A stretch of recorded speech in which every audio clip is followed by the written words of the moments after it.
A new era of internet connectivity is unfolding, promising to bring high-speed, low-latency broadband to the remotest corners of the world. But in India, this revolution is at a crossroads. Starlink, the satellite internet service by Elon Musk's SpaceX, is facing multiple roadblocks. What's stopping it? Why is the regulatory process so complex? Let's explore this global connectivity race and India's policy challenges.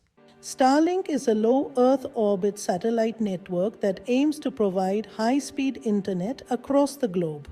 Unlike fiber optic broadband, which requires cables and physical infrastructure, Starlink transmits internet signals directly from space. With over 7,000 satellites already in orbit, Starlink offers speeds up to 100 Mbps.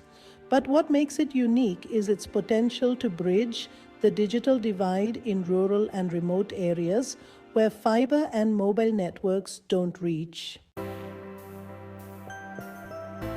India has one of the largest internet user bases in the world, yet millions in rural and remote regions still lack access to high-speed connectivity.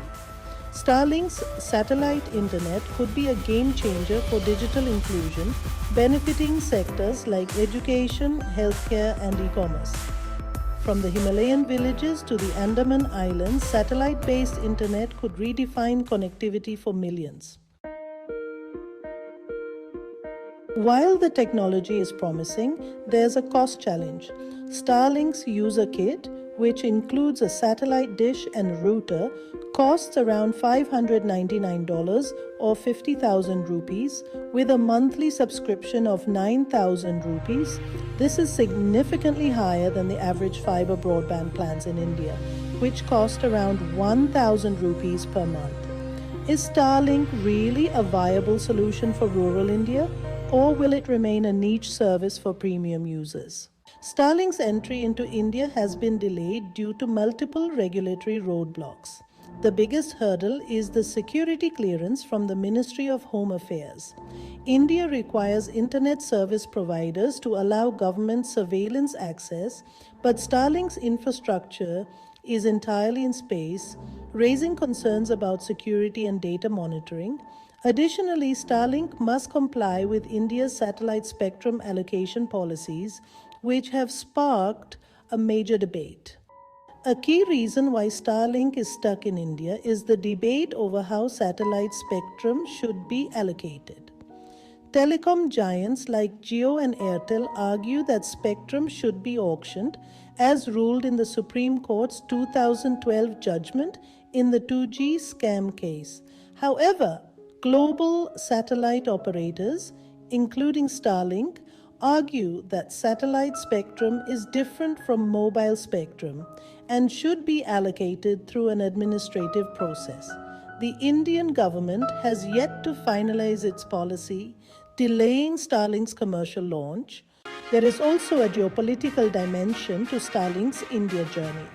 The US government has been pushing for regulatory support for Starlink, citing its potential to expand internet connectivity and counter China's growing influence in space-based communications.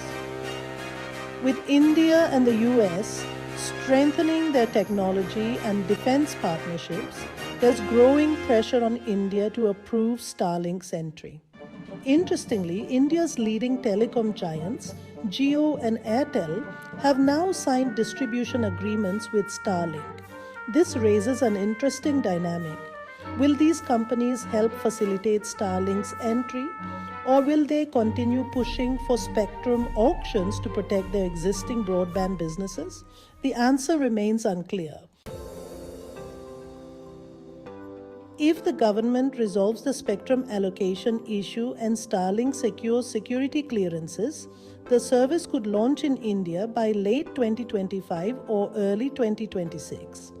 However, if regulatory challenges persist, India may miss out on the global satellite broadband revolution.